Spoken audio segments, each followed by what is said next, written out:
ఈ మధ్య ఆన్లైన్లో ఒక ఫేక్ ప్రాపగండా ఒకటి నడుస్తూ ఉంది. అదేంటంటే ఆమ్ ఆద్మీ పార్టీకి చెందినటువంటి రాఘవ్ చడ్డా అనే ఒక ఎంపీ తనేదో దేశాన్ని ఉద్ధరించేస్తున్నాడు, పేదల పట్ల తెగ మాట్లాడేస్తున్నాడని చెప్పేసి తెగలేపుతున్నారు సోషల్ మీడియాలో.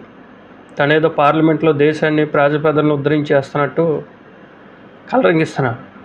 సరే, ఆయన నిజంగా మాట్లాడాడా లేదా తర్వాత అవన్నీ విషయాలు పక్కన పెడితే, ఆయన మాట్లాడాడు అంటూ కొన్ని వార్తలు రాస్తున్న విషయంలో ఒక విషయం ఏంటంటే, మన దేశంలో ఉన్న జిఎస్టీ గురించి, ట్యాక్స్ల గురించి తను మాట్లాడినట్టుగా వార్తలు వస్తున్నాయి.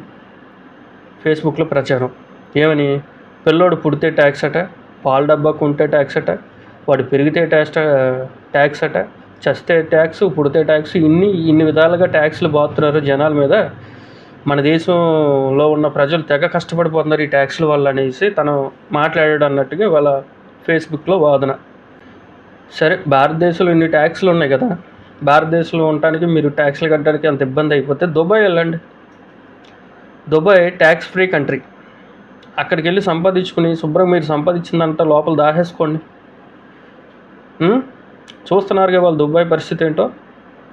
ఇరాన్ దుబాయ్ మీద బాంబులు వేస్తూ ఉంటే, లేదా మిసైళ్ళు, డ్రోన్లు కొడతా ఉంటే కనీసం డిఫెండ్ చేసుకోలేకపోతుంది దుబాయ్ ఇవాళ. అంటే మరి ట్యాక్స్లు గట్ట ఏం లేని ఫ్రీ కంట్రీ కదా, సెక్యూరిటీగా ఉండాలిగా. రిచ్ కంట్రీ, గల్ఫ్ కంట్రీస్ అంటే అబ్బో అంటూ ఉంటారు కదా మన దేశం వాళ్ళు.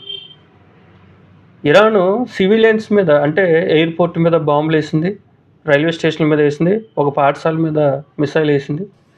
కనీసం డిఫెండ్ చేసుకోలేకపోతుంది వాళ్ళు దుబాయ్. కువైట్ కానివ్వండి, దుబాయ్ కానివ్వండి, బహ్రెయిన్. ఇరాన్ మీద యుద్ధం చేస్తామాట తర్వాత దేవుడు ఎరుగు. ముందు వాళ్ళ దేశాన్ని డిఫెండ్ చేసుకోలేకపోతున్నారు వీళ్ళు. అటువైపు నుంచి వచ్చే మిసైల్స్ని వీళ్ళ దగ్గర ఉండే డిఫెన్స్ సిస్టమ్ లేదు వీళ్ళ దగ్గర. అది మన భారతదేశంలో చూసారా, ఆపరేషన్ సింధూర్ చూసాం. పాకిస్తాన్ నుంచి కొన్ని వందల డ్రోన్లు, మిసైళ్ళు వచ్చినాయి. ఒక్కటి కూడా బోర్డర్ దాటి మన దేశంలో పడలా. అది భారతదేశానికి ఇతర దేశాలకి ఉండే తేడా. మేము కట్టిన ట్యాక్స్లు ఎక్కడికి పోతున్నాయి, ఎక్కడికి పోవట్లే. అంతా మన దేశంలోనే ఉంటుంది. మన రక్షణ రంగానికి ఖర్చు పెడుతున్నారు, మన కోసమే ఖర్చు పెడుతున్నారు.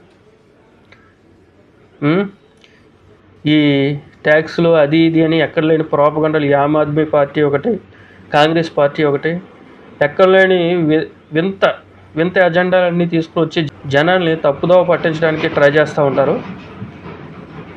కాబట్టి వీళ్ళ ప్రాపగండాలు ఎవరో నమ్మి మోసపోకండి.